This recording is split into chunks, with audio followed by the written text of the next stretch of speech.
On today's episode of the Locked On NHL podcast, Jared Bednar might be right. Are the Stars, in fact, a wagon? You're Locked On NHL, your daily podcast on the National Hockey League. Part of the Locked On Podcast Network, your team every day.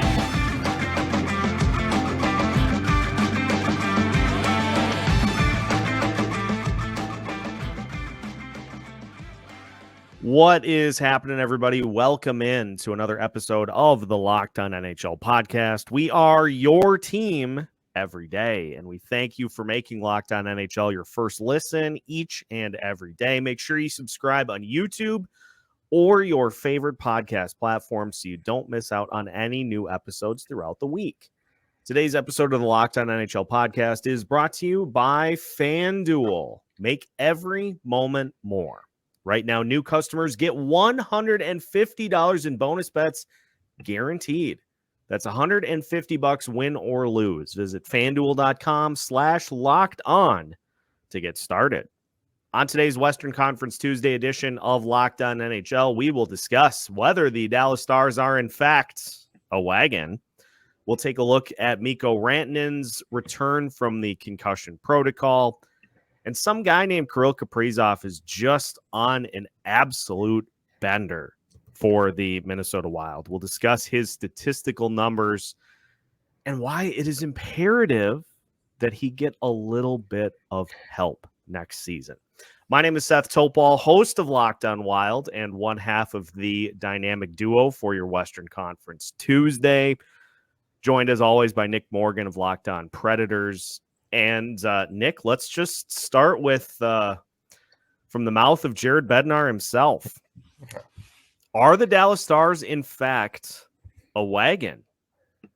They look like it right now. They're on some insane run right now. 9-1 in their last 10 games. They have quietly sort of taken over the Western Conference race right now, 5 points ahead of Colorado with each with 4 games left to play. So it's looking likely that they're going to be able to lock that up. They kind of have a fairly easy schedule. So yeah, I mean, it's crazy because it didn't seem that long ago that we were like, it's funny because when you look at this whole season, Seth, and we're talking about the Western Conference, it's like, oh, Dallas Stars, they're the team to beat. They're number one. And then it's like next week, it's like, oh, wait a minute. Colorado went on this big run. They're now atop the Western Conference standings. They're the team to beat. And we've said the same thing with Winnipeg. And we said the same thing with Vancouver. And it's just crazy how tight that race has been all season long. And it just, we kind of talked about it, Seth. It's like the wagon, the team to beat, might just be the team that's the hottest towards the end of the year. And it looks like that just happens to be the Dallas Stars right now.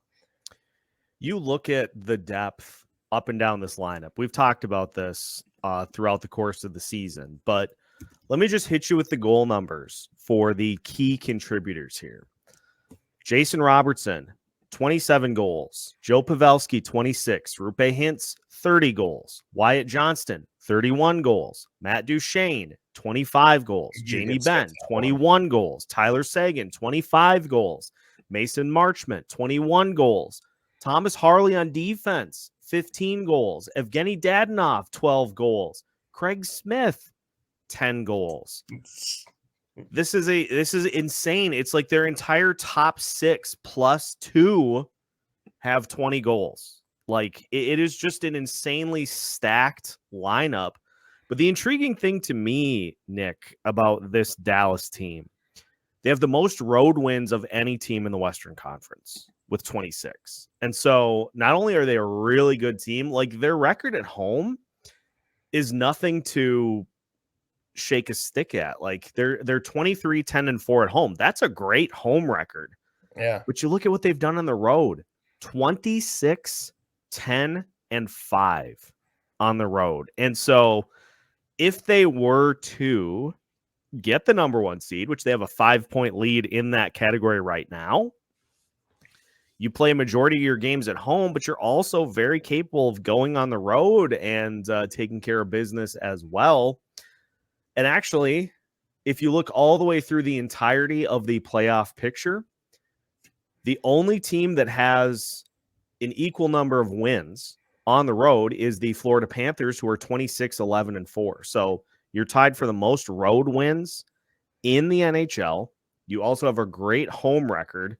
You score a ton of goals. Like, I think if we were shaking the magic 8-ball, I think the piece of the triangle that would pop up is signs point to yes for the Dallas Stars wagon status. Like, those goal numbers just make me cringe as somebody that covers the Minnesota Wild. They make me cringe every time I read through them. Like, that's the kind of depth that can carry you through a postseason, is having those top lines that are capable of scoring, but then having those second and third and even fourth lines that are capable of winning their battles in a postseason series.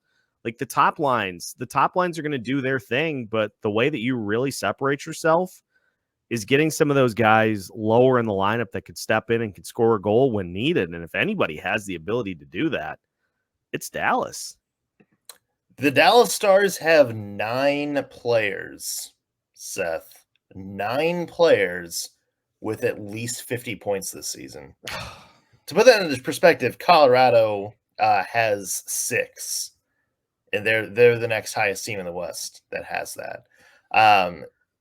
This was a team that I think in the offseason, we said it. This was a team that was intentionally built to kind of handle a deep cup run. And the depth is just unbelievable this year. And I think it's, one of the biggest things that we have to talk about is a big part of that is, Jamie Benn and Tyler Seguin, still nowhere near where they were a few years ago, back in the, 2010s, where they were, one of the best power duos in the NHL, but they're both 50 plus points this year. And that's a big bounce back for them. Joe Pavelski, big bounce, not where he was last year, but 65 points is still very impressive. It's almost as if, they're kind of taking a step back from let's have like one power line or, a really good like top 2 unit, and kind of making it more into, okay, we're winning by committee now. Like, we're scoring by committee. Jason Robertson's not going to get 100 points this year. Joe Pavelski's not going to get like 85 points or whatever he had.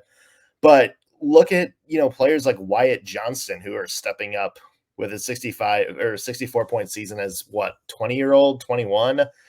You look at Matt Duchene having a bounce back year. You have, Miro Heiskanen, one of his best scoring seasons that he's had in the NHL. And even a guy like Thomas Harley, who has 44 points but 15 goals. It's balanced. And they are, it's almost like, to some extent, what Colorado was a few years ago, where they just had these random second and third line players scoring in absolute droves and helping them win, because most teams' third lines aren't built to handle a 60 goal score as their main matchup, or it's like a 60-point score as their main matchup. They're used to going against the other grinder lines. They're not used to teams that are rolling out legitimate scores, in the third and fourth shift of the game. So Dallas is kind of that vibe this year. And then the other thing to talk about, Seth, is, in goal. And Jake Oettinger, not the best season from him overall, but you look at his numbers over the past month, it's tough to find another goalie in the NHL as hot as him right now. Yeah, and going into the postseason on the run that he is on, like, that's the thing you want to see. Is it may have been an up and down regular season for Jake Oettinger, but getting himself on cruise control heading into the postseason, like, I think Jared Bednar's right. I think Dallas is a certified wagon heading into the postseason. Colorado is a very, very good team, but obviously they're a couple of points below, and they did just lose a game to the Dallas Stars, but that was because, amongst other things, Mikko Rantanen was not in the lineup. We'll talk about his status as the postseason gets closer and closer. We're only like 4 games away from the regular season being done. So we'll talk about the Colorado Avalanche a little bit as we continue today's episode of the Locked On NHL podcast after this. Today's episode of the Locked On NHL podcast is brought to you by FanDuel. It is playoff time for the NBA and the NHL. Baseball is in full swing, and FanDuel is your place to bet on every single game. Get this. Right now, new customers get $150 in bonus bets guaranteed. That's $150, win or lose. No matter who you bet on, you're getting $150. Bet on everything from slap shots to home runs to slam dunks, all on an app that's safe, secure, and super easy to use. What are you waiting for? Visit FanDuel.com/locked-on to make your first bet an automatic win. That's FanDuel.com/locked-on. FanDuel.com/locked-on. FanDuel, America's #1 sportsbook. Welcome back to today's episode of the Locked On NHL podcast. Once again, we are your team every day, and we invite you to stick around after this episode is done so that you can enjoy 24-hour access to all of the hottest sports stories in the wide world of sports, thanks to Locked On Sports Today. No longer do you have to turn the volume knob down to block out the screaming to get the best filtered sports takes in the industry. Locked On Sports Today brings you all of the biggest news from the wide array of Locked On hosts. Just head to YouTube or the free Amazon Fire TV channels app, part of the Locked On Podcast Network, 24/7. Your team every day. Nick, let's talk about the Colorado Avalanche because they were without the services of a pretty key piece in that most recent matchup against the Dallas Stars. Mikko Rantanen in concussion protocol. And unfortunately for Rantanen, it ended a streak of consecutive games played at 161, which was the longest on the team. And for Rantanen, the hope is that he will be able to return by the time the regular season is done to get himself in position for the postseason. And if you're an Avs fan, that is exactly what you are hoping to hear because, you know, Nathan MacKinnon, as good as he has been, and he honestly, this is probably his best work of his career this season. 100%. As good as he has been, you've got to have that number 2 guy. And Mikko Rantanen has been that for the last few years, especially. And if the Avs are going to be able to really make a run here, and more importantly, fend off the New York Jets for that 2 spot in the Central Division, they're going to need Rantanen to be a big part of the equation. I assume the Winnipeg Jets is who you're talking about. What did I say? New York Jets. Yeah, no, it's the Winnipeg Jets. Thank you. Yeah. I'm just throwing it out there, though. The New York Jets have as much of a chance as winning the Central Division this year as they do winning a Super Bowl in the NFL. So, yeah, it's not great odds. Either way, if you're a Jets fan, pick your poison. Try hockey or fail at football again. What could go wrong? We saw some tweets yesterday of Rantanen sort of skating on his own, just taking some, soft passes from Cale Makar and Nathan MacKinnon at the end of practice. So it seems like he's on track to be back. The big thing, Seth, is, you mentioned like MacKinnon needs his number 2. let's not overlook the fact that Mikko Rantanen himself has 102 points in the NHL this season. He has 40 goals. So he's not just McKinnon's buddy, or he's not just sort of McKinnon's glue guy.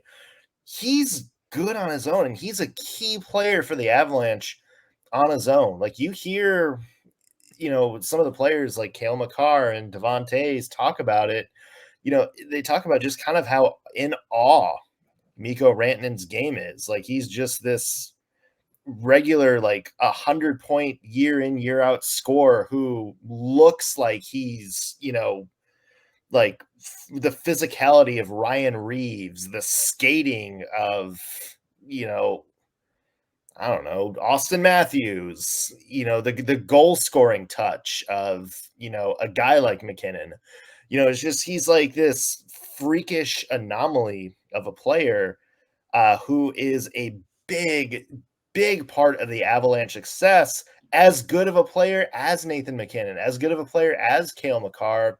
It just seems like it's like the Scottie Pippen syndrome, where he really doesn't get his flowers for being among the league's best, just because he's overshadowed by so many key players on Colorado, or at least in terms of, around the league. But look, like McKinnon or Rantanen in the lineup for Colorado is going to make Colorado a dangerous team in the postseason. So it sounds like they're going to get the concussion wrapped up soon, if that's the right word. It sounds like he's on track to being cleared. He's skating. Seems like everything goes good. And if that's how it turns out, then yeah, that's a big piece for Colorado. Yeah, and I should throw the caveat in so that I don't upset Avs fans, is Rantanen would be the number one guy for 30 other teams. The only second fiddle he is playing is to Nathan McKinnon and Connor McDavid. Like, he is tremendously good. Toronto. Yeah, probably 29. Yeah, 29. okay. I'll everywhere else I agree with you. I'll hear your argument there. Maybe Tampa. We'll throw Tampa in there too. Maybe. Yeah, 28. That's still a lot of teams. He's going to be the number one on most of the teams in the NHL. Let's just put that out there. Yeah. It is interesting because, you look at that race for the number 2 and the number 3 spots in the Central. That's a big deal for Winnipeg, I think, to get the number 2. If they were to get it, Colorado's 2 points ahead of the Jets right now, but the Jets have a game in hand. Colorado is 29-8-1 at home. The Winnipeg Jets are 22-13-3 on the road. If they could flip that to where they host that series, that's not nothing. That's not nothing for the Winnipeg Jets to try to turn that into where they have the home field advantage. Yeah. It's also crazy, though, because it feels like, and to an extent, throw the Nashville Predators in there too, because they're technically still within striking distance of that third Central Division spot. It's crazy because it just seems like all the teams involved at the top have kind of gone on weird runs here lately, where Winnipeg, we talked about this on the show a couple of weeks ago, Winnipeg had that big slide, and now they've won 3 straight. Colorado, remember, they had that epic point streak, where they were they looked unbeatable and they were coming back and winning games. And all of a sudden they're 5-4-1 in their last 10. They've lost 2 in a row. Nashville Predators had that wild 18-game point streak. And now they've lost, 3 out of their last 5. So, or 4 out of their last 6. So it's just been this weird, unpredictable run. And you almost kind of have to just sort of throw everyone's schedules out there at the same and just look and be like, okay, who's got the sort of the easiest path to get here? The Winnipeg Jet schedule's not that difficult. I mean, they have some big teams, but Colorado's got some big games. Nashville's got some big games. So it's really going to be interesting to see, that second and third spot may just be determined by which team happens to have the best last week of the season. Yeah, 100%. If you're within striking distance, just strike while the iron's hot and take a spot. Yeah. I didn't anticipate that rhyming, but we're going to go with it. Good job. Eminem. We will finish by talking about a heater, a run, an unbelievable stretch of extremely above average scoring by one Kirill Kaprizov, because there are some tweets that I am going to throw at you that are pretty eye-opening about the run that Kaprizov has been on here recently. And so we'll talk about that to finish today's episode of the Locked On NHL podcast after this.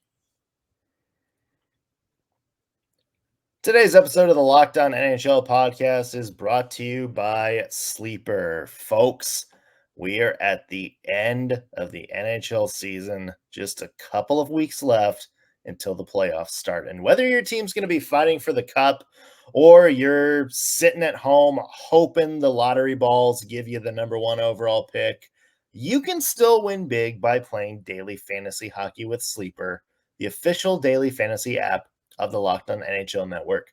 Sleeper's our number one choice for daily fantasy sports, especially daily fantasy hockey, because with Sleeper, you can win 100 times your cash in daily fantasy hockey contests. All you have to do is pick whether studs like Nathan MacKinnon, Connor McDavid, Sidney Crosby, Cale Makar, and more record more or less than their sleeper projections for things like goals, assists, saves, plus, minus, and more in a given game. If you can nail 8 of those player picks, you can win a 100 times bet on Sleeper. You heard me, hockey fans. You can win 100 times your money playing daily fantasy hockey with Sleeper. So start paying attention and nail your picks so you can start winning big. Use promo code LOCKEDONNHL and you'll get up to a $100 match on your first deposit. Terms and conditions apply. Again, that's code LOCKEDONNHL. See Sleeper's terms of use for details and locational availability. Final segment of today's episode of the Locked On NHL podcast. Once again, we are your team every day. Seth Toupal joined by Nick Morgan here.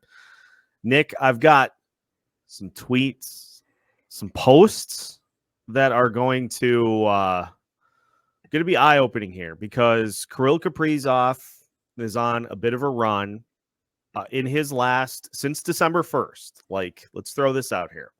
Since December 1st, Kirill has played in 49 games.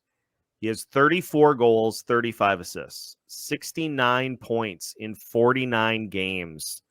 That is good for 9th in the NHL in that span. The only players with more points since December 1st, Leon Draisaitl, Mikko Rantanen, David Pastrnak, Austin Matthews, Artemi Panarin, Nikita Kucherov, Connor McDavid, and Nathan MacKinnon. Goals in that span, Kirill is tied for 5th with the 34. The only players with more, Sam Reinhart, Zach Hyman, Nathan MacKinnon, and Austin Matthews. So he's on a bit of a run, but I just am not, that is not doing it justice. Listen to this. Here's the list of players that have 40-plus goals in each of the last 3 seasons. Austin Matthews, Leon Draisaitl, David Pastrnak, and Kirill Kaprizov. End of list. That's it. 4 players. If that's not enough, how about this one? The Minnesota Wild have scored 90 goals in their past 30 games. Out of those 90, Kirill Kaprizov has scored 23 of them. He has assisted on 24 others. He has been on the ice for 59 of the 90 goals over the last 30 games. I got one more for you. Since returning from injury on January 13th, Kirill Kaprizov has played in 36 games and has scored 27 goals and added 27 assists.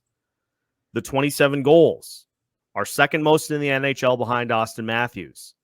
More than the next two Minnesota Wild players combined. Joel Eriksson Ek has 15, Matt Boldy has 11. Kirill has accounted for 24% of the Minnesota Wild's goals in that span. He has factored into 48.2% of Minnesota Wild's goals in this 36-game stretch. 42 of his 54 points are either a goal or the primary assist. He's 8th in the NHL in shots in that time with 139 and 4th in the NHL in individual expected goals with 19.98.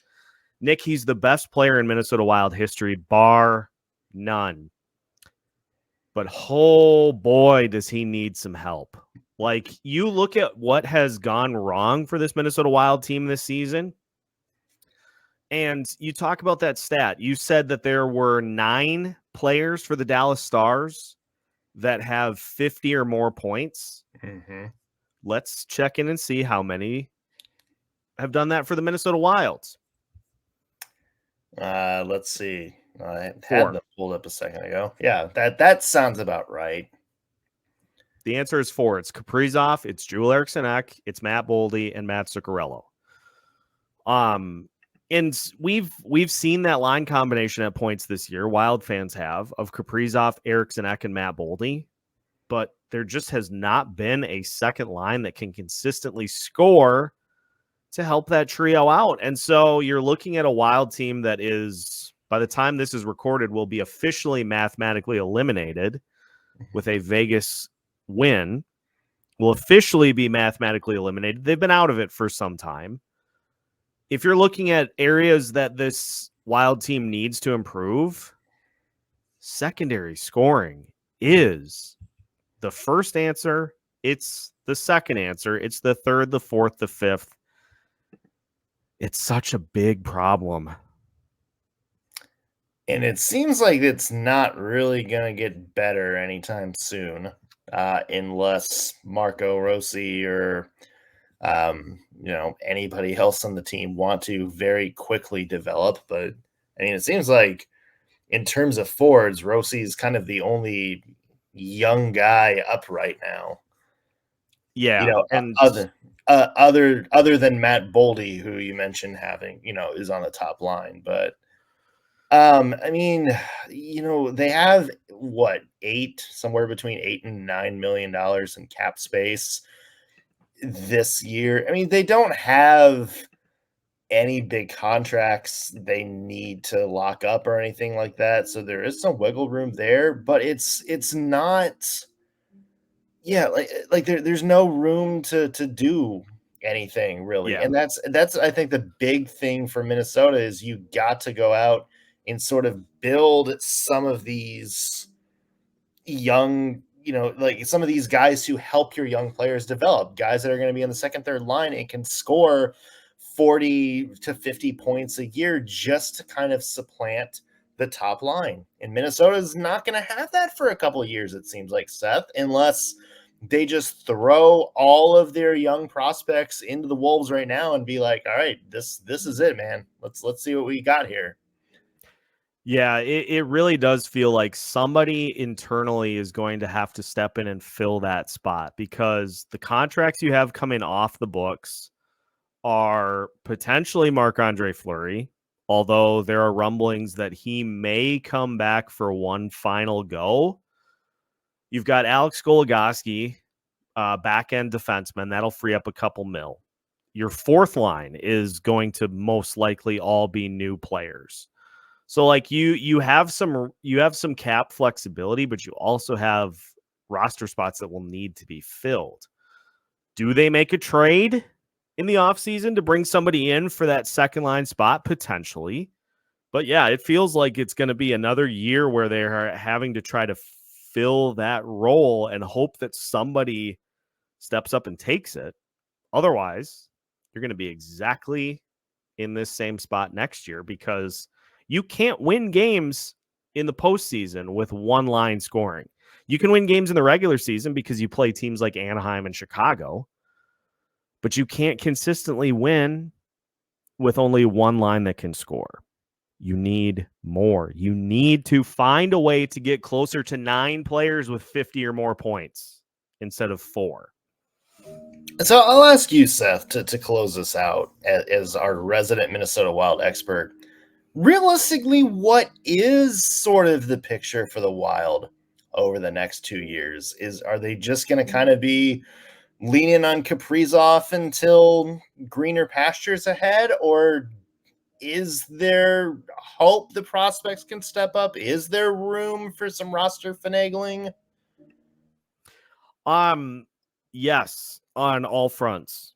The hope is that some of these prospects will be able to fill roster spots because you are still dealing with the Parise and Suter cap hits for one more season. So it's easy to say if you had that $14 million available, you could just go get a second line guy. Like you could just go take care of that spot, but you don't have that luxury. And so you're going to have to fill that spot from within. The only other way that you can go get somebody like that can fill that type of a role is by trading prospects and by unloading a contract or two. So it all depends on what Bill Guerin is willing to do, but this has been the known speed bump ever since Zach Parise and Ryan Suter were bought out, is that this season and next season we're going to be very tight. So you're going to have to see if prospects are capable of filling those spots. And if not, then the scoring is going to be a problem spot again this coming season. Yep. And we will watch with great interest. Yeah, I definitely will. So that's our show for today. Again, make sure to hit the like button if you have not already, and subscribe if you have not already, so you don't miss out on any future Locked On NHL episodes. We have a wide array of hosts throughout the week, covering the NHL at large, Western Conference Tuesday, Eastern Conference Wednesday, Power Rankings on Thursday, and a wider look at the NHL again on Friday. So you can find all of that as part of the Locked On NHL podcast. So make sure to subscribe so you don't miss out on any new episodes. We have new episodes for you every Monday through Friday as part of the Locked On Podcast Network.